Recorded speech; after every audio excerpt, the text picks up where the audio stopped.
Let me confess something I've never said before. For years, I thought being good at shading meant I knew how to draw. But the truth is, I was just hiding from the outline.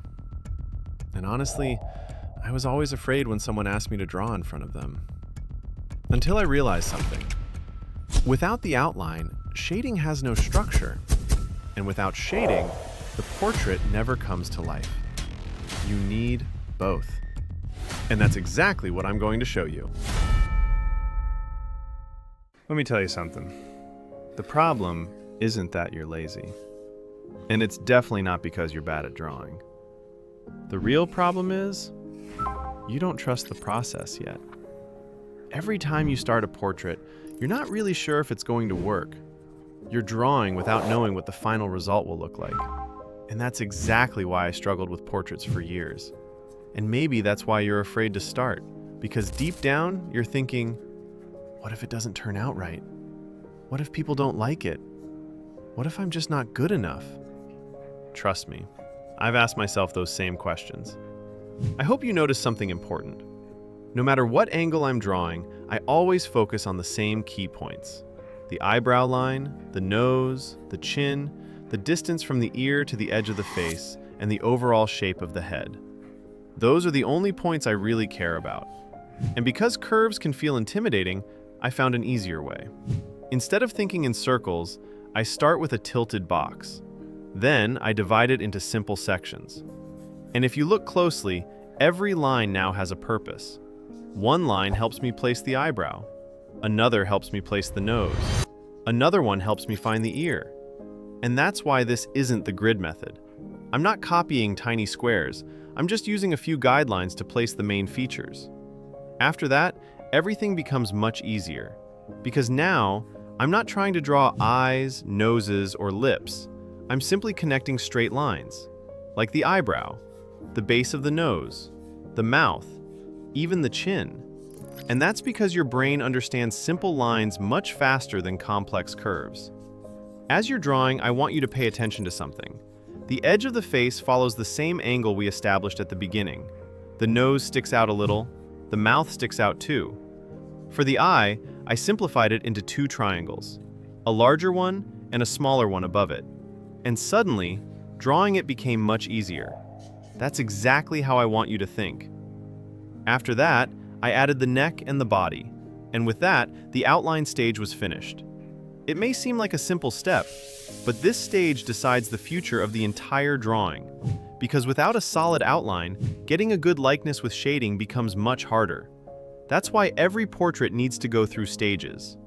All right, now we're getting to the fun part. So grab yourself a cup of coffee because this is where everything starts coming together. And as we go, I want you to pay attention to something, because there's one thing I'm doing throughout this entire process. The first thing you need to understand about shading is that every part should lead into the next. Don't shade the nose and then suddenly jump to the ear. Work your way through the portrait. And yes, mistakes are completely normal. As long as the features are roughly in the right place, shading can help you push them closer to where they belong. And trust me, I still make mistakes too. In fact, I made one right here.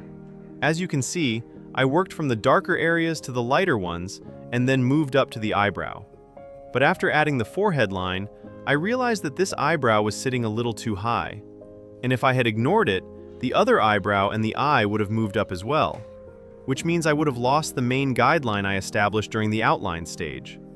That's why you should constantly check the area you're working on, because every new part you draw is built on the one before it. And if you ignore a mistake, the whole portrait slowly starts falling apart. Next, I move to the other eyebrow because it'll help me place the eye correctly. And here, you need to be careful. If you make the eyebrow too wide, the eye will become too wide as well, and you'll lose the proportions. After that, I move down to the eyelid and then the eye itself. Always take it step by step. That's how you keep your spacing under control. And by the way, you may have noticed something already. I've been using just one pencil this whole time. A Staedtler Mars Lumograph Black 8B. Not because I'm trying to prove anything, but because I want to show you that you don't need a bunch of tools to create realistic portraits. Once the eyelashes are done, I move to the cheek. And here's something I really want you to pay attention to. One of my favorite ways to shade skin is using circular motions. I start with very light circles, then I slowly build darker layers on top. And trust me, you'll be surprised by the result. Give it a try and see the difference. Now, when it comes to the lips, I do the opposite. I start with the darkest areas first, and then work my way toward the lighter values. Then I go back to circular shading for the chin and the jawline. And you may notice I'm not blending with a tissue here, because the skin isn't perfectly smooth, and there's a little beard texture. Using a tissue would make everything too soft, and actually take away some of the realism. Once I finished the jawline, reaching the ear became surprisingly easy, and that's exactly the point I've been trying to make. Up to this stage, shading didn't feel difficult at all, because the outline did its job. When you build the foundation correctly, shading becomes much easier. Before placing the top of the ear, I moved to the hair first.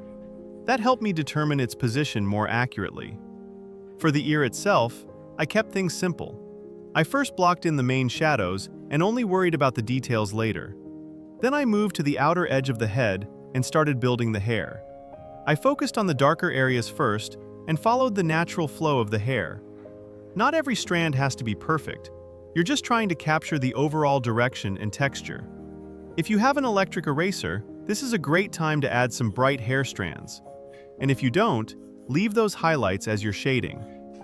After that, I moved to the clothing. I use charcoal powder because it saves time, but honestly, you can achieve the same result with a pencil. I just use it for speed. And finally, I want you to try the same process for yourself. And when you do, come back and tell me how it went. And if you'd like to share your drawing with me, I'll leave the link to our Facebook group in the description. I'd be happy to see your work and give you some feedback. And if this video helped you, even just a little bit, I'd really appreciate it if you could leave a like and subscribe. It helps me keep making videos like this, and it helps these tutorials reach more artists who might need them. Thank you for watching, and I'll see you in the next one.